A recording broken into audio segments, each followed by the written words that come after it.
నీతో దేవుని చిన్న మాట. ప్రియ శ్రోతలందరికీ నా వందనాలు. మీరందరూ బాగున్నారా? మీరందరూ బాగుండాలని, వాక్యం ద్వారా స్థిరపరచబడాలని ప్రార్థిస్తున్నాను. ఈరోజు దేవుని వాక్యం రోమాపత్రిక 7వ అధ్యాయం 22వ వచనం. అంతరంగ పురుషుని బట్టి దేవుని ధర్మశాస్త్రమునందు నేను ఆనందించుచున్నాను గాని, ప్రియా దేవుని బిడ్డలారా, దేవుని ధర్మశాస్త్రమునందు నేను ఆనందించుచున్నాను. పాత నిబంధన ధర్మశాస్త్రం కింద ఉన్న అనేకులు తమ అంతరంగంలో ధర్మశాస్త్రములో దేవుని ఆజ్ఞలలో ఆనందించారు.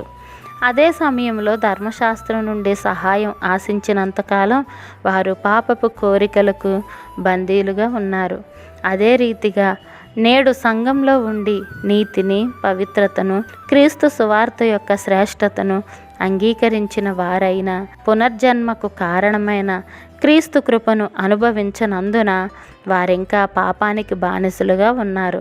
మనం నిజంగా తిరిగి జన్మించకుండా, దేవునితో సమాధానపరచబడకుండా, పాపం యొక్క అధికారం నుండి విడిపించబడకుండా, క్రీస్తులో నూతన సృష్టి కాకపోతే, పరిశుద్ధాత్మ ద్వారా క్రొత్త జీవితం జీవించకపోతే, దుర్నీతి నుండి, పాపం యొక్క దాస్యం నుండి స్వతంత్రులుగా బ్రతకాలని చేసే ప్రయత్నాలన్నీ వృధా అవుతాయి. ఇట్లు మీ సహోదరి భాగ్యం. మరణాత. షాలోమ్.